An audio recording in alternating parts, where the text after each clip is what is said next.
Bonjour à tous, je m'appelle Tony, donc ça fait 6 ans que je fais du talent, donc 4 ans chez Axie. Pour vous résumer un peu mon parcours, j'ai commencé sur une version TOS, donc Open Studio de talent, donc chez un de mes clients en alternance. Donc on devait migrer le SI vers un nouvel ERP qui s'appelait M3, et donc on devait récupérer toutes les données des caisses, etc., enfin des magasins. Donc on a utilisé talent en version Open Studio. On a vite été contraint par des soucis, forcément. Sur la version gratuite, il y a beaucoup moins de choses, donc on a été contraint par des soucis de problèmes de run, de problèmes de build, de débugage, de log, etc. Donc en fait, les flux étaient faits, ils étaient publiés, mais on avait vraiment des soucis sur la récupération, on avait du mal à se rendre compte de comment ça fonctionnait. Donc voilà, c'est la première expérience. Ensuite, je suis arrivé chez Axie, donc après 2 ans d'expérience sur Talend. Je suis intervenu pour pas mal de clients, notamment Saverglass, Chronodrive, Getlink. J'ai suivi un peu l'évolution de Talend, donc on est passé de la version on-prem, donc avec l'attaque, donc qui était une console installée chez vous, à la migration vers Talend Cloud, donc la TMC qui est une console sur le cloud. Donc tout ça je l'ai vécu, on a évolué ensemble. Donc voilà. Alors qu'est-ce que Talend? Pour faire ça, vous avez 3 grosses parties à Talend. Dans un premier temps, vous avez un truc très simple, c'est votre studio de développement. Donc c'est un studio que vous allez installer donc sur votre PC, sur une VM, peu importe.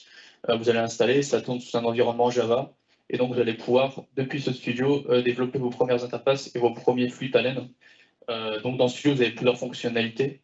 On reviendra là-dessus tout à l'heure, hein, je vais vous présenter un peu l'interface, comment elle est structurée. La deuxième grosse partie, c'est la TMC, donc la Talent Management Console. Donc c'est à partir d'ici que vous allez pouvoir gérer donc, le run et le run de vos flux. Donc typiquement, quand vos flux vont être développés, vous allez pouvoir les publier sur cette TMC. Donc c'est sur le cloud, hein, c'est une interface sur le cloud, vous allez vous y connecter avec votre compte. Donc vous pouvez gérer sur cette plateforme les comptes, les users, etc. Et donc depuis cette plateforme, vous allez pouvoir lancer vos flux, les ordonnancer, les superviser, donc c'est-à-dire voir la log, ce qui se passe, est-ce que le flux a planté, non, oui, à quelle heure il a tourné, combien de temps il a pris, etc. Donc il faut vraiment voir ça comme un outil d'administration et de supervision de vos flux. Et la dernière partie, donc c'est la Talent Data Fabric. Donc c'est le Talent Cloud avec l'ensemble de ces modules qui ont été développés par Talent. Donc vous allez pouvoir retrouver un grand nombre de modules comme Talent Data Préparation, Pipeline Designer, etc. On va voir l'ensemble de ces modules juste après. Donc Talend est une plateforme complète, comme je vous l'ai dit. Vous avez la version TOS qui est très limitée, donc vous avez seulement le client lourd à installer sur votre poste. Vous allez pouvoir développer vos flux, vous avez beaucoup moins de choses techniques. Typiquement, le truc qui me vient en tête, c'est le schéma dynamique. Donc tout à l'heure, je vais vous présenter une démo d'un flux qui utilise ce schéma dynamique.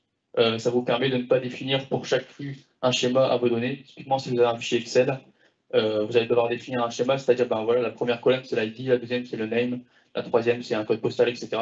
Donc tout ça, depuis la version payante, vous n'avez pas besoin de le définir. Talend va le détecter automatiquement. Et donc, il y a un grand nombre d'autres choses, comme par exemple les joblets. Techniquement, un joblet, qu'est-ce que c'est? C'est en gros un code factorisé sur Talend.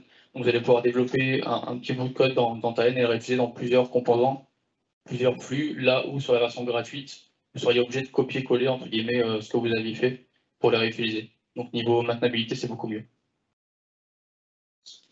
Donc, vous trouverez là sur le slide juste à côté l'ensemble des modules cloud qui existent aujourd'hui dans Talend.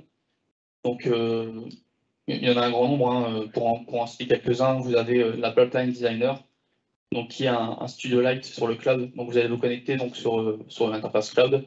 Et vous allez avoir accès à une plateforme qui va vous permettre de développer des flux très simples. Vous allez vous connecter à vos métadonnées, typiquement un SQL Server, un MySQL. Et vous allez pouvoir vous connecter à votre base, regarder les tables qui sont présentes, donc typiquement récupérer des métadonnées avec le nom des tables, les champs, etc. Et pouvoir développer des flux très simples, typiquement avec des composants ETL comme filtrer des colonnes, mapper des colonnes, faire des jointures avec des composants, etc. Donc là où Talend sur le client lourd a plus de 1000 composants, sur ce pipeline designer vous avez une centaine de composants.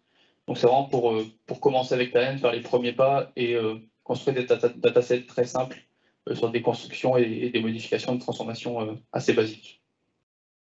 Vous avez aussi par exemple Talend Data Inventory qui est un inventaire de données sur Talend, là où le Trust Score est lié. Donc je vais revenir juste après sur qu'est-ce qu'est le Trust Score. Et également, vous avez les modules Cloud API Services. Donc, ce sont des modules d'API qui vont vous permettre de designer et tester vos API. Donc, vous allez créer un module d'API, par exemple, pour exposer vos données qui sont présentes dans un Snowflake, dans votre base on-prem. Et vous allez pouvoir, depuis le module Cloud, développer ces API et les tester. Donc, tout ça également, on va le voir après lors de la démo. Donc, vous trouverez sur le schéma ci-joint l'architecture, donc une architecture type hybride sur Talend.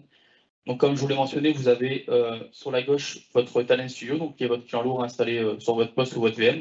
Donc, vous allez développer vos flux et vous allez les publier donc, sur la TMC, donc qui est le nuage de Talend.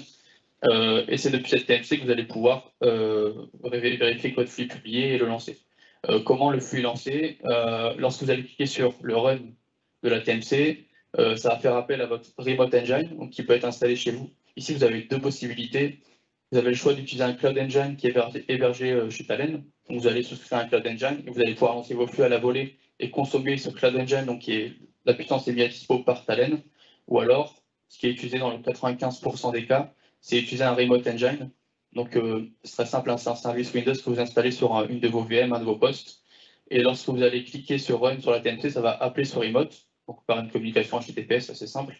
Vous allez l'appairer. Et c'est ce remote qui va exécuter votre tâche. Et donc, c'est ce remote qui va accéder à vos différentes sources de données et différentes destinations, ce qui vous permet de votre côté de ne pas ouvrir vos flux et que la donnée reste chez vous. Typiquement, la TMC va juste lancer la tâche et c'est votre remote qui va exécuter, qui va récupérer les données, les transformer et les restituer. Donc toute cette partie reste chez vous et pour la sécurité de données, c'est souvent ce qui est utilisé. Donc vous avez plusieurs choix de plateformes, je ne sais pas si Olivier n'est pas là. Non, il n'est pas là. Ok. Vous avez plusieurs choix de plateformes sur Talend. La plateforme d'entrée, c'est la Talend Data Integration, donc c'est la dernière ligne que vous voyez juste ici. Donc on va dire que c'est le ticket d'entrée chez Talend, donc c'est la plateforme de base qui vous donne le droit donc, au studio, à la TMC et à différents modules. Donc vous retrouverez les modules de Pipeline Designer, j'ai mentionné, Data Préparation qui permet de préparer des données, Data Stewardship. Et donc ça c'est l'entrée de gamme. Le best-seller, ce qui est souvent utilisé et choisi par les clients, c'est Talend API Services. Donc, vous allez retrouver la même chose, mais vous allez retrouver en plus le module USB qui va vous permettre de créer des routes et faire du streaming sur vos données, ce dont Pierre a parlé tout à l'heure. Et donc, typiquement, vous allez pouvoir créer des routes et des web services sur Talend, et c'est dans ce module que c'est permis. Donc voilà, typiquement, si vous avez, on va prendre un exemple, un Snowflake, donc vos données sont prêtes, etc., mais vous voulez en plus l'APIser et rajouter une couche d'API pour mettre à dispo, non pas Snowflake, mais une API à vos données. Donc vous allez utiliser ce module USB, créer une API qui récupère par exemple vos clients. Cette API va donc être mise à dispo à vos clients vont appeler l'API. Cette API va appeler le flux Talend qui va récupérer vos clients dans votre base Snowflake et leur envoyer sous format JSON, XML, etc. Donc voilà. Et on peut y appliquer des filtres par année, peu importe, après c'est au choix, c'est suivant le développement. Et donc c'est sur ce module USB que c'est terminé. Je vais vous présenter les nouveautés de Talend donc, de cette année. Donc, il y en a qui sont déjà délivrés, hein. Typiquement le Trust Score. J'en ai parlé tout à l'heure. Donc, qu'est-ce que le Trust Score? Donc, lorsque vos données sont prêtes et que votre dataset, et on va dire qu'il est finalisé, vous allez pouvoir donc, le mettre à disposition sur la TMC, donc sur le cloud, et l'étudier sous forme de Trust Score. Donc, c'est un algorithme développé par Talend qui va analyser votre dataset et vérifier votre flux et vous donner une note de 1, de 0 à 5 sur la qualité de cette donnée. Donc, typiquement, ça va vérifier, par exemple, si les codes postaux sont bien remplis, si l'email est bien configuré, s'il n'y a pas de champ nul, il n'y a pas de champ vide, si les ID sont bons, etc.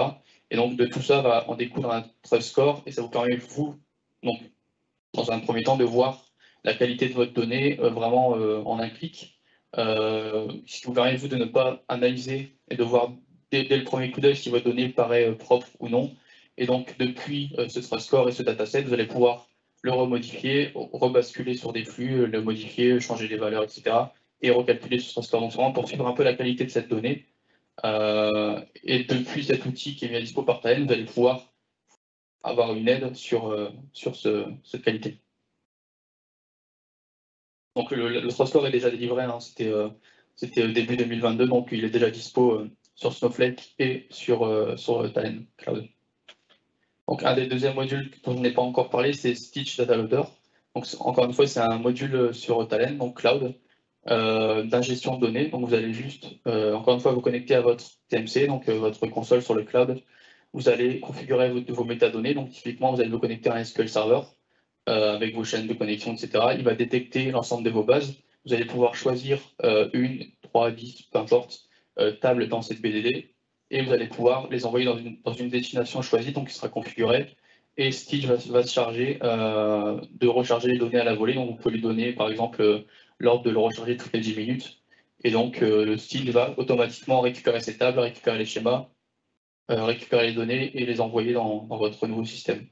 Donc ça vous évite de votre côté de développer des flux talent qui feraient du 1 pour 1 typiquement. Vous n'avez pas forcément de transformation. Vous voulez juste récupérer les infos d'une BDD MySQL. Vous n'avez pas envie de développer des flux talent sur le client lourd. Vous pouvez passer par ce module cloud qui est à dispo par Talend pour le faire et donc gagner en temps, en rapidité et avoir un premier vue sur vos data. Donc Data Quality Rules, donc dans l'ensemble des modules cloud, vous pouvez définir des règles de qualité, donc définies par des utilisateurs, hein, des gens de votre métier, vous-même, peu importe. Donc ça va être des trucs très simples. Par exemple, vos dates doivent respecter ce format. Vos emails, s'ils ne sont pas remplis, vous voulez qu'ils soient refusés. Vous voulez qu'il n'y ait pas de champ nul dans telle ou telle colonne. Donc ça, vous allez pouvoir le définir donc, directement depuis l'ensemble des modules Talend et donc le réutiliser dans l'ensemble des modules. Donc, vous allez le définir à un endroit et pouvoir les réutiliser partout. Ce qui vous permet, vous, à votre métier, par exemple, de leur donner l'autorisation de définir ces règles et de pouvoir les réutiliser par d'autres collaborateurs, c'est vraiment pour le travail collaboratif et pour faire un travail redondant. Donc cette partie arrive en 2022. Donc cette partie, c'est un screen de la TMC que je vais vous présenter juste après. En 2022, elle va être améliorée, donc vous allez avoir beaucoup plus d'informations. Donc aujourd'hui, ce qu'on peut voir déjà, donc, vous allez voir tout à l'heure, on peut voir l'historique des exécutions, combien de temps le flux a pris, s'il a été OK, pas OK, son contexte, son cron, donc c'est-à-dire quand est-ce qu'il est l'ordonnance, etc. Donc ça, c'est possible sur la TMC aujourd'hui. Mais ça va être amélioré. Par exemple, on va pouvoir voir la RAM utilisée par le flux. Donc aujourd'hui, cette partie, on peut le voir directement depuis Talend Studio. Donc quand vous développez un flux, vous allez pouvoir voir la RAM utilisée par ce flux, ce qui peut être très intéressant quand vous le publiez sur une machine chez vous. Ça vous permet vous de voir un peu combien le flux va prendre en mémoire, en process, etc. Et de pouvoir un peu saliser vos machines. Donc tout ça a été possible depuis le studio, mais ça va également l'être depuis la TMC, ce qui vous permet vous de voir rapidement si votre flux, typiquement au bout de 6 mois, il a doublé en RAM, c'est qu'il y a un souci et c'est qu'il faut revoir votre flux. Donc cette partie sera visible depuis la TMC. Et vous allez avoir plusieurs infos, comme par exemple le temps de traitement, est-ce qu'il évolue, oui, non, le temps moyen, la semaine, etc. Donc, tout ça, vous allez avoir un effet visuel sur la TMC directement en 2022. Et l'Intelligent Mapper, donc, qui est à l'instar d'un TMAP sur Talend, donc, qui est un composant sur le client lourd qui permet de mapper des données simplement. Typiquement, vous allez avoir un fichier en entrée avec une dizaine de colonnes. Vous voulez les mapper en sortie avec d'autres colonnes. Et donc, c'est un composant graphique qui vous permet de faire ça. Donc ça, c'était dispo sur le client lourd, pardon. Donc ça va également l'être depuis la TMC, ce qui va vous permettre de plusieurs datasets hétérogènes, pouvoir les mapper et faire quelques tests depuis la plateforme Talend et vérifier que tout fonctionne bien. Donc, je vais vous présenter une démo live, donc elle va se dérouler en deux parties. Dans un premier temps, je vais vous présenter le client lourd, donc l'interface Talend, donc le client lourd Talend, donc comment il est structuré, comment je l'ai utilisé dans un de mes cas d'usage. Et la deuxième partie sera la partie TMC, donc qui est la console d'administration de Talend, pour voir un peu graphiquement à quoi elle ressemble, comment elle est structurée, comment vous voyez les tâches, comment on la supervise, etc. Donc pour le besoin aujourd'hui, j'ai pris un cas très simple, hein, je ne suis pas parti sur un truc très, très technique. Vous allez avoir une BDD en source, donc j'ai pris un MySQL en local hein, sur une VM. On va vouloir extraire les données et les charger dans un blob conteneur, donc Azure. Donc c'est un truc qui est souvent fait hein, aujourd'hui. Souvent, ce qui est fait quand vous récupérez vos données, c'est qu'on passe par une étape intermédiaire qui est le stockage sur le blob, ce qui vous permet, vous, dans un premier temps, de mettre des datasets à disposition donc, de vos métiers au format brut. Donc, vous allez récupérer l'ensemble de vos clients, par exemple, vous allez les extraire de votre source MySQL, vous allez les déposer sur un blob, et sur ce blob, vous allez déjà avoir ces données dispo, Et la deuxième étape, nous, on va transformer cette donnée en deuxième partie et la mettre à dispo dans un nouvel environnement. Donc là, par exemple, j'ai repris MySQL et on va la transformer et calculer des KPI avec ces données. Voilà, ça c'est le client lourd Talend. Donc il est structuré de plusieurs parties. Donc au milieu ici, vous allez avoir votre designer, donc qui est en gros le design de vos flux, on va le voir juste après. Sur la partie gauche ici, vous allez avoir donc le référentiel. Vous allez retrouver ici donc l'ensemble de vos flux développés, donc qui sont par exemple ici. Donc l'ensemble du design de vos flux. Vous allez avoir par exemple des routes, si vous faites de l'ESB, vous allez avoir vos contextes, vos métadonnées, qui sont vos connexions à vos BDD, etc. Donc tout ça est centralisé et tout ça, vous allez pouvoir le voir dans un référentiel. Donc tout ça fonctionne avec un Git, donc un gestionnaire de sources. Vous allez allier au projet Talend un point Git, et donc c'est sur point Git où vous allez pousser vos données, vos flux, et ça vous permet de faire un travail collaboratif. Donc en gros, si vous avez par exemple 3 développeurs Talend, ils vont se connecter à votre projet de Talend, qui est lié à un Git, arriver sur cette interface, et ils auront tous les trois la vision sur les flux, sous forme de push-pull, hein, c'est une utilisation de Git très simple, et ça vous permet, vous, de centraliser un peu vos flux Talend et que votre équipe puisse bosser sur les différentes parties.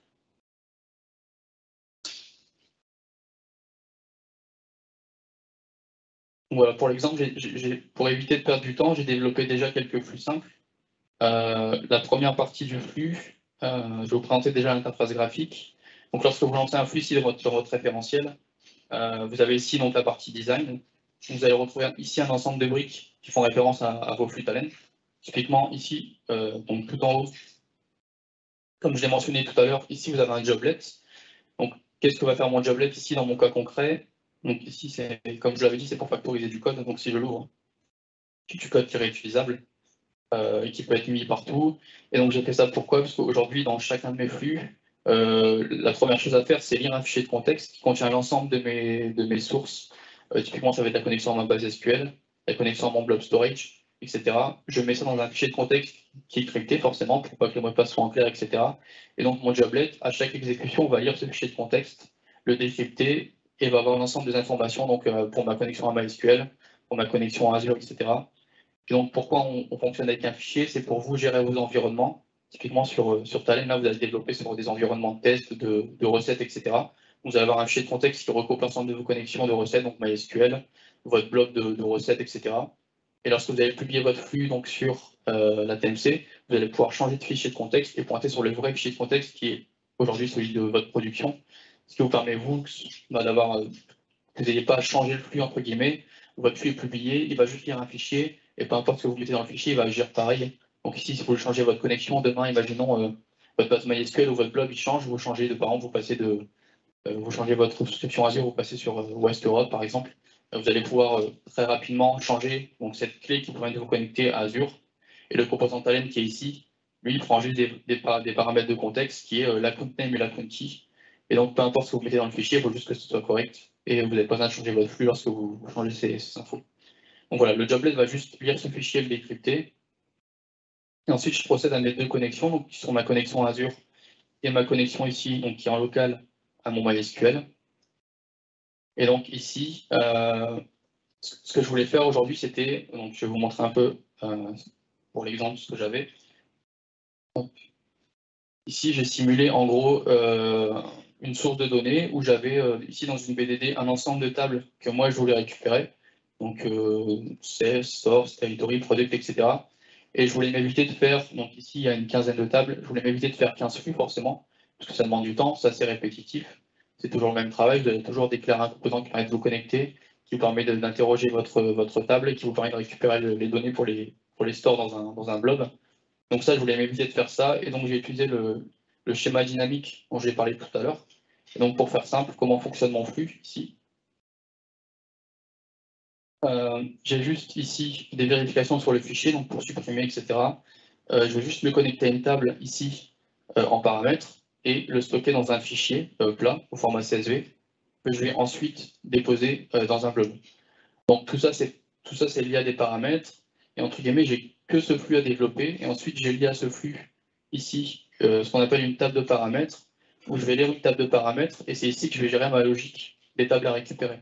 Donc si je vous montre cette table qui est par Azure, je vais récupérer un ensemble de données comme le nom de la source table, le chemin vers le blob, le nom du fichier, l'extension du fichier que vous souhaitez.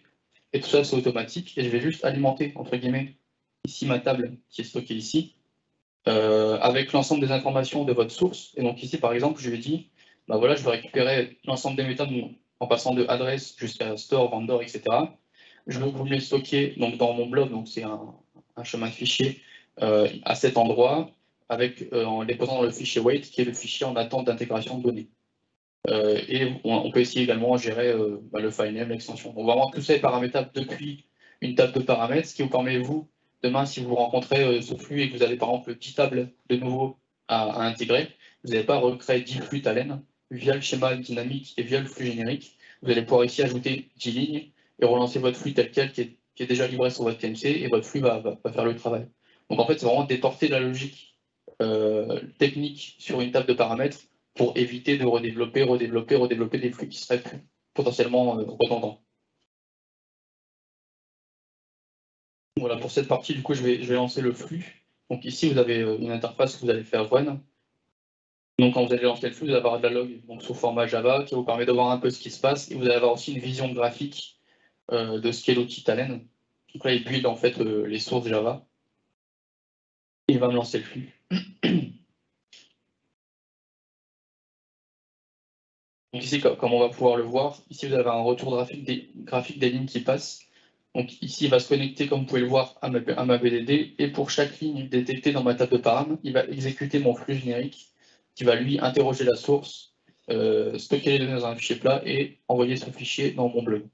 Donc comme vous pouvez le voir ici, on a l'ensemble de la log. Donc ça, faut être habitué à la log. Hein, vous avez beaucoup d'infos hein, qui vont vous dire, voilà, il l'a déposé ici, le fichier a été supprimé, il a été envoyé sur le blob, etc. Et donc si je vais dans mon blob qui est stocké ici, je vais pouvoir retrouver donc, directement depuis Azure, donc dans un blob conteneur assez classique, l'ensemble de mes tables qui ont été exportées. Donc, par exemple, si je prends Store, donc je l'ai déposé dans Wait, parce que j'ai choisi de déposer dans Wait. Je peux retrouver ici donc, le file name qui a été défini avec la date. Ça, c'est paramétrable depuis Talend. Hein. J'ai mis file name et j'ai rajouté derrière la date d'extraction, ce qui permet moi de comprendre de quand date le fichier et l'extension qui a été définie depuis dans la table de paramètres. Et donc ici, dans l'ensemble de mon blob, je vais retrouver l'ensemble de mes sources qui ont été stockées. Et donc, je vais pouvoir facilement voir si tout s'est bien passé et pouvoir les réutiliser. Donc ça, c'était la partie 1. Donc, directement depuis cette partie, vous allez pouvoir mettre à dispo, par exemple, ces datasets, ces fichiers plats bruts à vos métiers, s'ils veulent les analyser, typiquement pour la data science, etc. Et donc, la deuxième partie de Talend, ça va être d'intégrer ces données dans une nouvelle destination. Et donc, encore une fois, j'ai fait la même chose, hein, le joblet qui décrypte qui va décrypter ma connexion Azure, mes connexions BDD. Et encore une fois, j'ai à peu près la même chose. J'ai un flux générique qui a été développé. Il va se baser sur la même table de param. Et là, il va agir un peu différemment. C'est qu'il va lister ce que j'ai dans mon blob. Donc, typiquement, là, aujourd'hui, j'ai un seul fichier, mais vous pourrez très bien avoir, par exemple, 3, 4, 5 fichiers. Ici, il va récupérer le télécharger. Donc, télécharger ce flux, donc ce fichier qui est sur Azure, le lire et l'intégrer dans ma table destination. Et dès que tout ça s'est bien passé et est terminé, il va pouvoir donc l'envoyer dans l'archive. Donc il y a un dossier d'archive pour moi garder mes fichiers bruts et supprimer ce qu'il y avait dans Root. Et donc encore une fois, si je relance mon flux ici, il va se baser sur la même table de param avec différentes variables dont là j'ai besoin. Donc qui est, ben voilà, on va le chercher, on l'envoie, le nom du fichier. Et donc, quand je vais lancer, encore une fois, vous allez ici avoir le retour graphique de ce qui se passe. Et donc, pour chaque ligne détectée dans cette table de param, il va vérifier qu'il y a un fichier dans Wait. Si ce n'est pas le cas, il va juste faire un liste, rien trouver et passer à la suite. Donc, il va lister les fichiers et les intégrer dans notre nouvelle source, destination, pardon, pour pouvoir avoir les données facilement. Donc, voilà, là, il mouline, il fait ses 14 lignes. Et donc, si je reviens dans mon blob,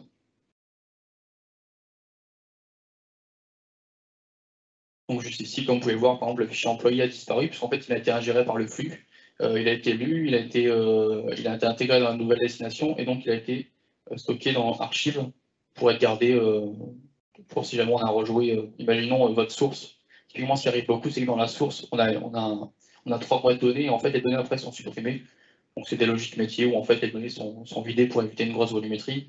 Et typiquement, vous, ça vous permet ici, directement dans votre blob, de garder l'historique des données et de pouvoir, en cas de souci, si vous voyez qu'il y a un souci dans les données, qu'il y a un souci dans la consolidation, dans la récupération, pouvoir rejouer ces fichiers. Et vous faites office un peu de store et d'historisation de vos données. C'est très simple, hein, vous prenez ce qu'il y a dans l'archive, vous le remettez dans Wait, et vous relancez que l'étape 2, donc, que je viens de vous montrer. En gros, il va juste récupérer ce qu'il y a dans Wait et réintégrer les données. Et donc, ça, c'est facilité par justement l'utilisation de ce blob.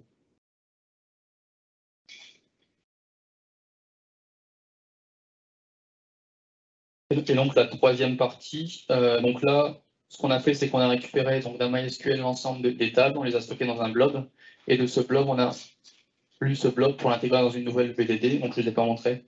Donc, juste ici, j'ai créé une BDD qui s'appelle DataWare. Ici, je retrouve donc mes tables avec un nouveau nommage, etc. Et je vais pouvoir retrouver l'ensemble de mes lignes, si on prend store par exemple, avec l'ensemble des infos souhaitées. Et donc la troisième étape, ici on va dire qu'on a fait du 1 pour 1, donc on a récupéré, on a stocké dans un bloc et on a ingéré dans une nouvelle destination, mais on n'a rien fait sur les données, effectivement. On n'a pas fait de transformation, on aurait pu le faire, on n'a pas fait de consolidation pour l'instant. Et donc cette troisième étape consiste justement à lire cette BDD ou ce DataWare et à consolider les données. Donc là, pour exemple, j'ai fait un truc très simple. J'ai calculé un montant donc, par ligne, donc il va juste ici en entrée. Comme vous pouvez le voir, hein, si vous êtes à l'aise avec le langage SQL, ici dans les composants, vous pouvez mettre directement des requêtes SQL. Donc ici, j'ai juste sélectionné l'ensemble de mes colonnes, donc de ma table ici par exemple détail, et je vais la consolider pour l'intégrer dans une nouvelle table. Donc via l'outil tmap dont je vous ai parlé tout à l'heure, ici vous allez pouvoir avoir ici donc, un retour du schéma. Donc on sait que par exemple dans cette table, vous avez ces 5 colonnes. Et donc ici, j'utilise le composant tmap pour faire une opération, donc en mode ETL, qui me permet ici de calculer mon montant par ligne. Et ce montant, ensuite, je vais directement l'intégrer dans une nouvelle table qui est table consolidée, donc avec l'ID de l'order, l'ID du détail et son montant ligne. Et donc, en partant d'un schéma de 5 colonnes, je décide de récupérer 3 colonnes, dont 2 qui viennent du fichier et une troisième qui est directement calculée depuis d'autres colonnes. Et donc, c'est depuis ce schéma où je vais alimenter du coup une nouvelle table ici. Donc ici, c'est très simple, hein, c'est un composant qui permet de se connecter à votre MySQL. Vous mettez juste ici le nom de la table et vous allez mettre ici donc son schéma qui est automatiquement détecté et il va vous calculer du coup une table avec l'ensemble des montants lignes. Ça, c'est la première étape. La deuxième étape, c'est aller encore plus haut et faire un montant par commande. Donc encore une fois, là ici, je vous ai montré comment on pouvait faire une transformation directement depuis le mode ETL, ou directement depuis Talend. Donc ça, c'est possible. On le fait directement ici en Java, donc c'est du langage Java. Donc on écrit le code tout simplement, on prend les lignes, on fait des opérations. Mais il faut savoir qu'on peut également le faire en mode ELT, c'est-à-dire qu'on peut directement le faire depuis le moteur SGBD de votre BDD. Et donc ici, je vais pouvoir directement dans ma requête SQL effectuer des opérations. Donc, ici, qui est une opération très simple de SQL qui va permettre de faire une somme directement depuis ma requête, ce qui me permet moi, directement depuis le retour de la requête, d'avoir déjà le champ calculé. Et c'est votre SGBD qui travaille et non pas le moteur Java ou les perles de votre machine. C'est vraiment ici votre moteur SGBD qui va calculer la somme des montes en ligne et vous renvoyer directement l'information que j'ai stockée ici, donc très simplement dans un montant en ligne. Et donc ici, dans un tmap, il finit plus ni moins que passer les données telles quelles, parce qu'en fait, la donnée a déjà été calculée. Et donc, j'insère encore une fois ma donnée dans une nouvelle table consolidée, ce qui permet ici d'avoir ces infos. Et dernière étape, qui est très simple, encore une fois, je vais juste faire la somme de ces montants pour calculer mon chiffre d'affaires, un truc très simple de ma BDD, ce qui permet moi d'avoir dans une table juste le chiffre d'affaires et ce chiffre d'affaires qui sera amené à évoluer. Voilà, je vais lancer ce flux qui va effectuer ces 3 opérations. Comme vous pouvez le voir ici, dans le même flux, on a fait 3 opérations distinctes, où typiquement, ce flux montant commande a besoin des montants en ligne pour pouvoir fonctionner, puisqu'en fait, l'un se base sur l'autre. Et donc ici, on peut lier directement donc, des bouts de ce qu'on appelle des briques Talend par des liens. Donc ici, onSubJob OK, qui me permet de dire on exécute ce morceau de code, donc cette brique seulement si ce qui s'est passé avant fonctionne forcément, parce que sinon forcément l'opération ne servira à rien. Et donc cette liaison est possible Donc là, c'est subjob OK, mais typiquement, j'aurais pu loguer s'il y avait un souci avec un composant, par exemple, subjob error, qui permet moi, s'il y a un souci sur le calcul des montants, typiquement, si j'ai pas géré le cas où il y a des données nulles et qu'il essaye de faire fois nul, par exemple, ça peut planter. Et donc ça, je peux le gérer directement ici, et je peux loguer cette erreur, arrêter le flux en cas d'erreur, loguer dans un mail, loguer dans une BDD, etc. Donc là, j'ai le choix. Donc là, je ne l'ai pas fait pour l'exemple. Donc si je lance ce flux, il va me calculer dans un premier temps mes montants en ligne, dans un second temps le montant pour chaque commande, et enfin mon flux courant donc, de l'ensemble de mon dataware. Donc voilà, ici comme vous pouvez voir, vous avez une visualisation des lignes entrantes et sortantes. Et donc ici, forcément, le chiffre d'affaires courant ne contient qu'une ligne, puisqu'on fait un chiffre d'affaires de l'ensemble des commandes. Et donc vous pouvez voir, il n'y a qu'une ligne qui est rentrée et qu'une ligne qui est insérée dans cette BDD. Donc pareil sur cette BDD, comme on a vraiment un chiffre d'affaires qui est global, et si on veut relancer le flux une deuxième fois, on voit qu'il insère une deuxième ligne, on pourrait le faire. On pourrait typiquement mettre à côté de ce chiffre d'affaires une date qui vous permet, vous, pour chaque jour ou pour chaque lancement, de voir, ben voilà, mon chiffre d'affaires aujourd'hui, il était de tel, demain, il sera d'autant, etc. Donc tout ça se gère directement ici. Moi, j'ai décidé, pour exemple, de vider la table à chaque fois, donc cette action peut être effectuée directement ici. Ce qui vous permet, vous, si vous relancez 3 fois votre flux d'affilée, de ne pas avoir 3 lignes dans votre PDD, mais bien une seule ligne, et il efface à chaque fois ce qui s'est passé avant. Oui. Cette base, elle est toujours en contact avec le blob. En fait, ce Talend fait office de. En fait, Talend ici, quand le blob va être alimenté, c'est le flux Talend qui va, donc votre remote ou le studio, qui va communiquer avec le blob et vos bases. Entre guillemets, entre votre MySQL et votre blob, il n'y a aucune communication. En fait, c'est Talend qui fait office de tout centraliser. Et en gros, là, ici, quand on est à cette étape, votre blob, personne ne communique avec votre blob, enfin, votre base MySQL n'y communique pas. Et là, on est vraiment en interne dans la base MySQL. Pardon? C'est ça. Donc là, j'ai pris un MySQL installé en local sur la machine. Ça peut être une base on-prem, ça peut être une base sur le cloud, peu importe. Tout ça va juste se gérer dans votre connexion, en fait. Typiquement, que vous imitez une base on-prem, il faut juste forcément ouvrir les communications pour que ça fonctionne. Une base sur le cloud, faut vérifier que les droits sont OK, mettre les bons paramètres, etc. Donc, dans tous les cas, dans les développements Talend, donc quand vous avez une personne qui fait du développement Talend, etc., ce qui vous prend le plus de temps, c'est vraiment l'ouverture des communications et de vérifier que la communication dans vos BDD fonctionne. Franchement, on sait bien 70% du temps. Quand il y a des soucis, ça peut être. Faut faire des retours avec l'infra, il faut vérifier que tout est OK. Après, le développement en tant que tel, c'est toujours la même chose. Que vous fassiez sur un fichier, sur une BDD, peu importe de quel type, c'est toujours un schéma donc, qui est défini par la première colonne, c'est ça, la deuxième, c'est ça. Et après, le flux Talend, quand vous développez, peu importe, en fait, le développement est très simple, entre guillemets. Ce qui peut être le plus complexe, du coup, c'est vraiment la communication. Et si vous êtes entouré, ça se passe bien. Voilà, si je vais voir un peu ce que j'ai calculé, donc ici, donc j'ai mon chiffre d'affaires. Donc comme vous pouvez voir ici, j'ai la qualité de données, donc j'ai rien géré, hein, j'ai juste un calcul. Et donc typiquement la précision, je ne l'ai pas géré. Il me calcule le chiffre en brut, il me l'insère. Et ici, on pourrait rajouter des règles de qualité pour typiquement ne laisser que 2 chiffres après la virgule. Si ça dépasse 1 million, mettre 1, quelque chose. Enfin, tout ça, c'est géré directement depuis le flux Talend. Donc tout ça, c'est au choix. Donc là, on va dire que mes données sont consolidées, donc on pourrait typiquement penser à donc, les 3 flux que je vous ai montrés, vous pouvez donc les publier un à un sur la TMC, les mettre dans un plan d'exécution et lancer ce flux par exemple toutes les heures. Donc ça, ce serait possible. Et donc vos données vont être rechargées toutes les heures. Et maintenant, si vous voulez exposer ces données, donc il y a 2 choix. Soit vous donnez les accès à votre BDD, donc si c'est du MySQL, on-prem, du SQL Server, etc. C'est un peu contraignant parce que forcément c'est chez vous, il faut créer des comptes, etc. Si c'est sur du Snowflake, c'est beaucoup plus simple puisque c'est sur le cloud et c'est facile. Si ce n'est pas possible de votre côté, vous pouvez exposer, comme je l'ai expliqué, vos données depuis des API. Et donc, ce que j'ai fait ici, c'est que j'ai créé un flux Talend, encore une fois, qui va mettre à dispo une API et qui va me permettre de donner au métier ces infos facilement depuis un navigateur, sans qu'ils aient besoin de se connecter à un MySQL, sans qu'ils aient besoin de se connecter à un Snowflake, sans qu'ils aient besoin d'avoir des connaissances techniques sur comment je fais une requête SQL, comment j'interroge une vue, enfin vraiment, vraiment un métier qui n'est pas du tout technique. Le fait d'exposer vos données via une API, c'est facile. Et même pour vos clients externes, je vous vois mal donner à vos clients externes un accès à votre PDD, c'est pas forcément ce que vous voulez. Donc le plus simple, c'est d'APIser ces données. Et donc ici, ce que j'ai fait, c'est En gros, j'ai interrogé ici mes différentes BDD, donc ce qui m'intéressait.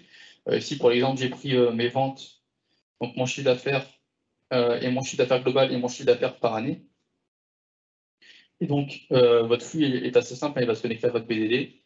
Il va apaiser, j'ai apaisé ce flux. Donc ici, j'ai mis un composant qui permet donc de créer une API avec deux endpoints, donc full sales qui va regrouper l'ensemble de vos ventes et sales by year qui va permettre à vos utilisateurs de récupérer le total des ventes par année. Donc un exemple très simple ici pour illustrer. Et donc en fonction de ces paramètres rentrés depuis donc, cette API, vous allez exposer donc vos données via vous, votre flux talent, un accès à votre PDD et envoyer la réponse. Ici, j'ai choisi un XML directement dans un XML. Donc ça peut être un XML, ça peut être un JSON, ça peut être un CSV, peu importe hein, l'exposition, après c'est vous qui la choisissez. Et donc ici, par exemple, j'ai choisi d'exposer mes données directement dans un XML. Ici, j'ai lancé mon flux. Et contrairement au flux de tout à l'heure, où quand vous lancez votre flux en mode batch, c'est-à-dire qu'il va s'exécuter et dès qu'il est terminé, il se stoppe. Ici, c'est un flux ESB. Et donc, en fait, il est ici, comme vous pouvez voir, un starting. En fait, il est en streaming. Donc, c'est-à-dire que vous le lancez. Lui, il va attendre. Pour l'instant, il ne se passe rien. Vous voyez qu'il n'y a aucune ligne qui passe, contrairement à tout à l'heure. Et il va attendre que du coup, ce endpoint soit appelé pour interagir. Et donc là, ce flux, j'ai lancé sur mon studio, mais vous pourrez typiquement penser à le publier sur la TMC et le lancer. Après, il est indépendant, vous pouvez le déconnecter. Là, pour l'exemple, j'ai lancé sur mon studio, il est en starting. Et donc, je vais aller sur mon module Talend pour le tester et voir que tout fonctionne bien. Donc, ici, je vais me connecter à ma TMC.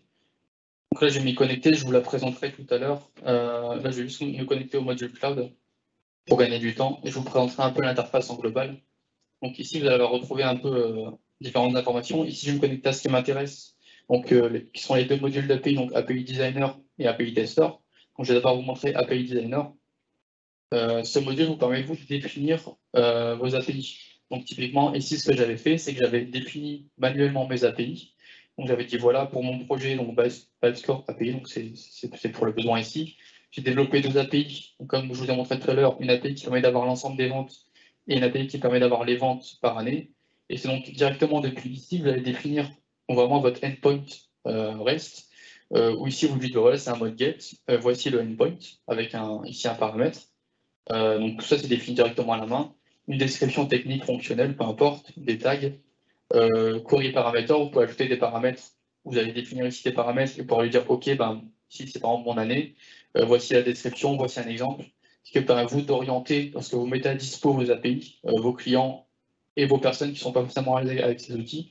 Et ça vous permet vraiment de définir l'ensemble de ces endpoints et également de les tester depuis l'API Tester. Et donc ici, si je veux tester facilement mon module, je vais pouvoir le faire facilement ici depuis le module Talend API Tester, donc c'est ni plus ni moins qu'un Postman si vous connaissez, où vous allez appeler un endpoint et vous allez tester en gros de communiquer avec votre API. Donc ici, je vais simplement reprendre ici mon endpoint sur lequel il a été déployé en local.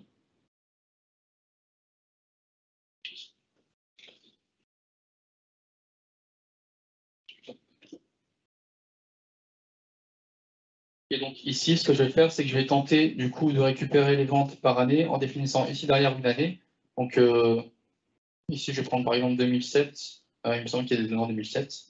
Et donc quand je vais cliquer ici sur Send, je vais pouvoir tester mon API. Et donc comme vous pouvez le voir ici, il va communiquer, il va essayer d'interroger en local les infos. Et vous pouvez le voir ici. Donc, je ne sais pas si je peux zoomer. Non. Vous allez pouvoir voir ici, donc en bas, un XML qui va regrouper les infos qui ont été développées donc, directement dans le flux. Donc ici, c'est au choix. Hein. Ici, moi, j'ai décidé de retourner, donc lorsqu'on appelait sur endpoint avec une année, de retourner un XML avec le chiffre d'affaires, encore une fois, là, qui n'a pas été, niveau qualité de données, qui n'a pas été propre. On pourrait mettre un espace entre les milliers, etc. Et l'année de ce chiffre, ce qui vous permet, vous, directement à votre métier, typiquement, s'ils appellent le chiffre d'affaires en 2007, ils vont appeler juste ce endpoint, ici, dans leur navigateur, et ils vont pouvoir récupérer directement le chiffre d'affaires de 2007. Voilà, et par exemple, si je mets 2022, là où je n'ai pas de données aujourd'hui dans mes datasets, je vais juste retrouver 2022 et mon chiffre d'affaires à vide. Donc si c'est pareil, j'ai mis à vide, j'aurais pu mettre à 0, j'aurais pu mettre un texte en disant bah, ce chiffre d'affaires n'est pas disponible, c'est au choix. Donc, tout ça, c'est vraiment dans le développement du flux. Et donc, depuis les modules Talent Cloud, donc designer et testeur, vous allez pouvoir tester ces modules et les mettre à dispo à vos métiers. Voilà, et si je teste rapidement le deuxième endpoint, qui me permet de récupérer l'ensemble de mes ventes. Donc ici, c'est pareil, c'est un get, il ne prend pas de paramètres celui-ci, donc il permet juste de récupérer votre chiffre d'affaires qui est stocké dans votre PDD. Ici, vous allez encore une fois, pareil, ça c'est défini par le flux talent. J'ai créé un nœud qui s'appelle KPI Full Sales, et ici, je printe juste le chiffre d'affaires global. Donc voilà, vous avez vraiment la main mise sur un peu l'exposition de vos données. C'est vraiment vos développeurs, vos besoins, vos cas concrets, vos développeurs qui vont interagir avec votre PDD. Et vous, tout simplement, vous mettez tout simplement ici un endpoint à disposition, avec ou sans paramètres, à votre métier. Entre guillemets, si le travail a été bien fait et que votre développement est correct, votre métier n'aura qu'à appeler ce endpoint et pouvoir récupérer vos données. Donc on pourrait très bien penser à utiliser ce endpoint dans par exemple un bouton sur SAP, dans votre ERP, enfin vraiment, vous pouvez le mettre un peu partout, vous pouvez l'appeler depuis une page web, enfin c'est au choix, depuis un téléphone, et donc ces données sont accessibles un peu de partout. Il suffit juste que du coup votre flux développé, donc publié sur la TMC, soit opérationnel et soit en stream.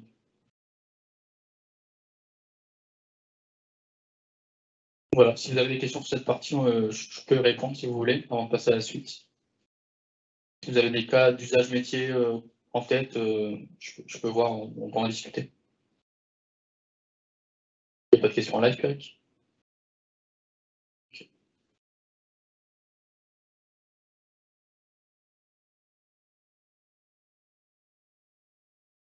Ok, donc je vais passer à la dernière partie, qui est la présentation de la TMC, donc qui est la console d'administration de vos flux. Donc depuis tout à l'heure, je vous parle des flux badge, des flux USB, des flux en streaming, etc. Tout ça est géré directement depuis cette interface. Donc vous allez vous y connecter ici avec un compte. Donc je vais revenir là-dessus. Vous allez choisir aussi votre région, donc selon votre souscription. Ici, on est sur AWS. Donc je me connecte avec un compte assez simple, donc c'est tmc.u.tiny.cloud. Je m'authentifie. Et donc ici, depuis mon compte, je vais avoir accès à l'ensemble de ma plateforme. Donc ici, c'est une plateforme qu'on a en interne, nous, chez Axi, donc qui nous permet de faire de la R&D, de développer des flux, etc. Et donc ici, dès la connexion, je vais avoir ici un accès à mon environnement et à ma supervision. Donc ici, je vais avoir une interface très simple qui va me donner un peu les flux qui sont actuellement lancés depuis les 3 derniers jours. Donc ici, c'est filtrable, hein, vous pouvez mettre un peu ce que vous voulez. Et ici, typiquement, on va avoir une vision globale et assez claire sur ce qui s'est passé ces 3 derniers jours. Donc, on pourrait très bien mettre les dernières 24 heures. Et donc, ici, on va voir par exemple les flux qui ont planté, les flux qui ont été en succès, les flux qui sont terminés, ceux qui ont été rejetés, etc. Et ce qui vous permet, vous, dès le matin, par exemple, votre équipe va se connecter à cette interface et vos flux qui ont tourné la nuit, où vous n'êtes forcément pas devant derrière votre ordi, vous allez pouvoir ici, donc assez rapidement, pouvoir voir ce qui s'est passé, s'il y a des flux qui ont planté, potentiellement les relancer, oui, non, et voir la log associée. Ça, c'est très simple. Cette page, c'est la plus utilisée pour le run et voir si tout se passe bien. Vous connectez dessus le matin, vous vérifiez que tout fonctionne bien. Et s'il y a des flux à relancer, vous relancez directement depuis. Donc voilà, ici c'est pareil, on peut gérer un ensemble d'environnements. Je vais revenir là-dessus juste après. Lorsque vous publiez vos flux, donc vous allez les publier ici dans cette interface, vous allez avoir ici accès à l'ensemble des flux. Donc quand on publie un flux, aujourd'hui sur la TMC, ça va publier un artefact, donc en gros qui est la source de vos données, ça va builder votre flux, en faire un zip, un jar, et ça va le développer, le mettre sur un artefact repository qui est Nexus. Et à cet artefact va être lié une tâche. Donc ici, je vais retrouver l'ensemble des tâches qui ont été publiées sur ma TMC, et je vais pouvoir avoir une vision claire sur ces tâches. Donc si je prends par exemple cette tâche ici, je vais pouvoir voir ici différentes informations. Ici sur la droite, je vais pouvoir avoir ma configuration, donc qui vont être mes variables de contexte. Ici j'en ai pas, mais ça peut être des variables pour vous connecter à votre PDD, en clair oui, non. Ça peut être beaucoup de choses. Ici je vais avoir mon trigger, donc qui va me permettre de me dire voilà, mon flux il se lance toutes les heures, toutes les 2 heures, etc. Et ici je vais avoir mon historique d'exécution. Et donc avec l'heure à laquelle ce flux est exécuté, le temps de traitement, le succès ou non, la version, le remote, donc le remote engine utilisé qui est chez vous, et si je vais dans le panel pour avoir la log associée. Voilà, très simple. Pareil, quand je vais sur la log, ça va. Donc là, je n'ai pas de log pour ce flux, forcément, c'est un flux très simple. Mais on va pouvoir avoir la log associée si tout s'est bien passé, si la connexion est OK, etc. Et ici, directement, depuis le trigger, je vais pouvoir gérer mon cron. Donc ici, je peux choisir l'info de log. Donc si vos flux sont en production et que tout est OK, vous pouvez ici décider d'afficher seulement les logs en erreur, qui vous permet, vous, de ne pas vous encombrer avec un ensemble de logs d'infos qui vont être je me suis connecté à telle base, j'ai chargé tel fichier, j'ai lu telle ligne, etc. Ça, vous pouvez l'enlever et vous affichez seulement les logs d'erreur, ce qui vous permet, vous, de voir rapidement les logs. Et c'est ici que vous allez gérer votre trigger. Donc ici, typiquement, je voulais que mon flux se recharge toutes les heures. Je vais ici choisir donc daily, qui est tous les jours. Je peux choisir ici mon UTC, ce qui me permet, vous, de votre côté, si vous avez la mise à dispo de données chez un client sur un UTC différent, qui permet de gérer cette UTC directement depuis la TMC, donc si on est sur Paris. Une date de lancement, donc ici, si je veux qu'il lance directement depuis aujourd'hui, je mets le 28.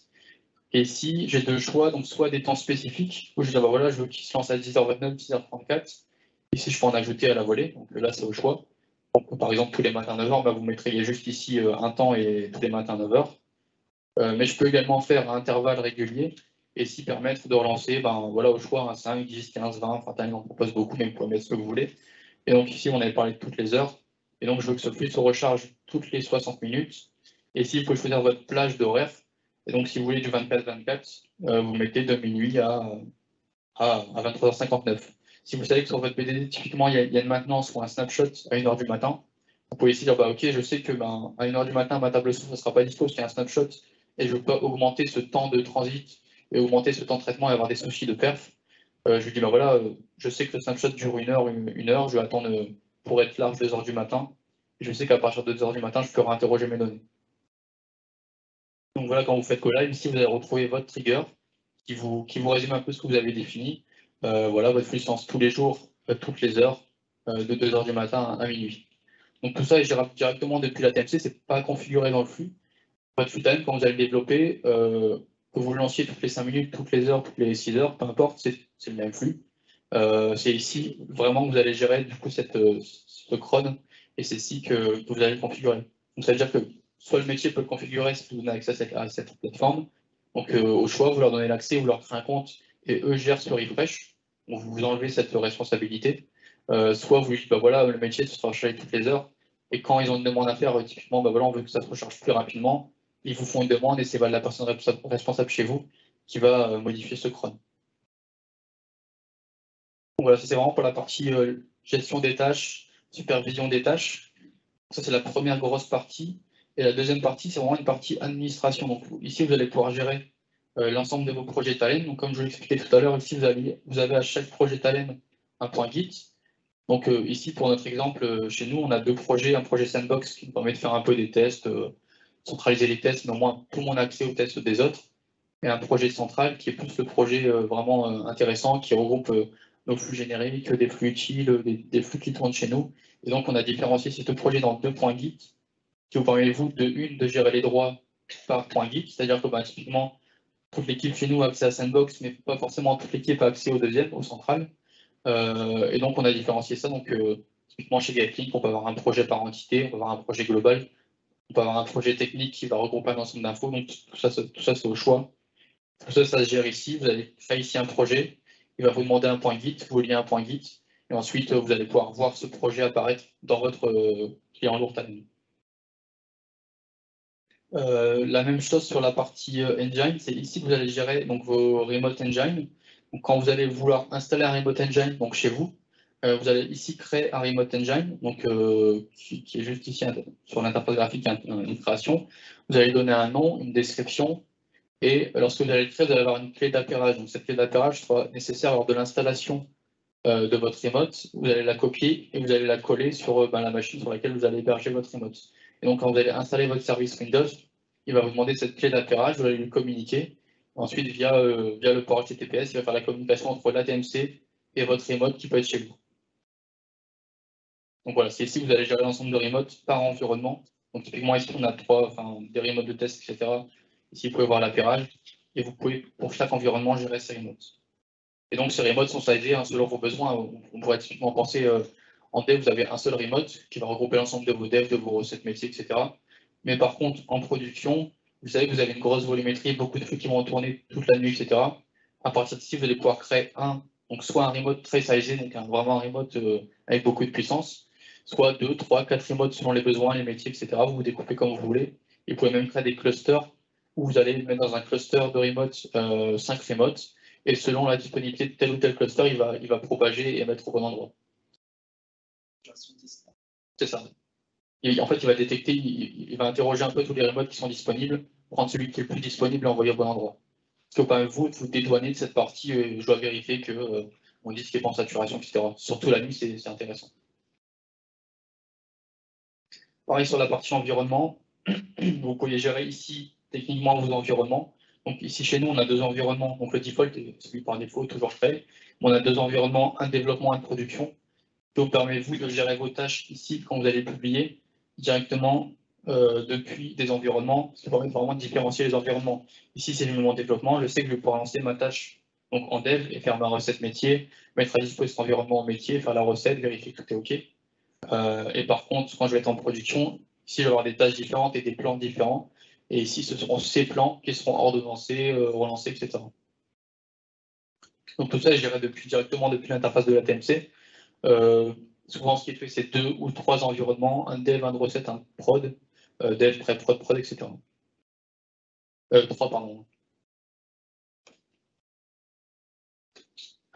Et donc ici, vous avez l'aspect promotion. Donc, selon le nombre d'environnements que vous avez, forcément, vous n'allez pas vous amuser à publier vos tâches sur la dev quand c'est OK, sur la prod, quand c'est OK, sur la pré-prod, etc. On va pouvoir créer ici des promotions. Et donc, typiquement, ce qui est souvent fait, c'est qu'on a notre client Lourtalène, on va le publier sur l'environnement de dev, on va le recéter, on va vérifier que tout est OK, on va communiquer avec le métier. Et dès que tout est OK, tout vous semble OK, vous allez pouvoir publier, donc, promouvoir ce flux directement depuis la production. Donc ici, vous allez pouvoir créer des promotions assez facilement. Ils vont juste vous demander ici votre environnement source et votre environnement destination. Donc ici, c'est un dev to prod, ça pourrait être un dev to recette, un recette to prod. Ici, une description. Et quand vous allez ici directement lancer cette promotion, il va vous demander ce que vous voulez promouvoir. Donc ça peut être un plan d'exécution qui va regrouper plusieurs tâches directement. Donc imaginons, on a les tâches de tout à l'heure avec les 3 tâches qui s'enchaînent. On pourrait le mettre dans un plan d'exécution et dès que ce plan est OK, promouvoir directement le plan. Ça peut être une tâche. Donc ici, vous choisissez votre workspace et vous choisissez la tâche en question. Si on reprend la tâche de tout à l'heure, il nous demande si la source est détectée en destination, ce qu'on fait. Donc là, on va dire qu'on l'écrase. Et ici, il va analyser et détecter ce qui va et ce qui ne va pas. Donc voilà, il va en gros, ici, il détecte que sur ma production, je n'ai pas cette tâche. Et donc, il va me dire, voilà, il faut créer l'artefact et il faut créer la tâche. Quand je vais faire promouvoir, cette tâche va être directement envoyée dans ma production. Pareil sur la partie user, hein, c'est ici qu'on va gérer nos utilisateurs. Donc vous pouvez créer un certain nombre d'utilisateurs en fonction de vos sièges. Donc ici, vous allez avoir l'ensemble de votre souscription. Donc comment ça fonctionne? Vous allez souscrire à Talend et selon votre offre, vous allez avoir plusieurs sièges. Donc typiquement ici, si on prend notre souscription en interne, on peut se rendre compte ici que sur la management console, pipeline et studio, on a 5 sièges, c'est-à-dire qu'on a 5 licences distinctes. Et là, je me dépêche. Donc ici, on a 5 licences distinctes pour le pipeline, management, etc. Et c'est ici, donc ces sièges vont pouvoir être gérés vraiment indépendamment. C'est-à-dire que si vous voulez donner accès à votre console, à certains utilisateurs, à votre studio, à d'autres, à votre data inventory d'autres utilisateurs, tout ça est géré directement depuis les users. Et c'est ici, lorsque vous allez créer des comptes avec des emails, etc., pouvoir attribuer tel ou tel rôle. Donc les rôles sont regroupés ici. Hein, voilà. On sait que pour avoir accès à API Designer, par exemple, il faut mettre ici les 2 rôles dans l'utilisateur.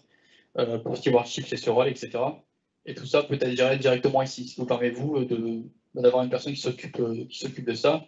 Et ou si vous avez un métier qui a besoin d'accéder à tel ou tel module, vous lui créez un compte ici avec son email et vous pouvez lui attribuer les rôles, les désactiver, les réactiver, etc.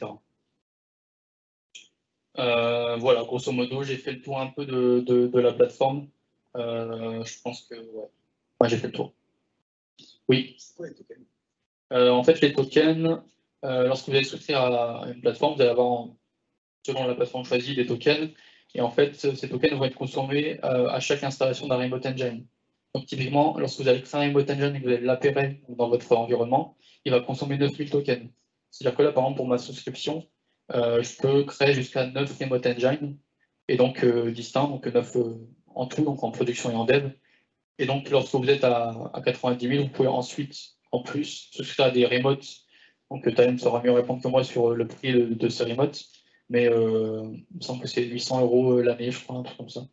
Mais on n'a jamais eu de problème sur le. En fait, vu on peut en créer jusqu'à 10, on n'a jamais eu de souci sur cette création, ça suffit toujours pour eux.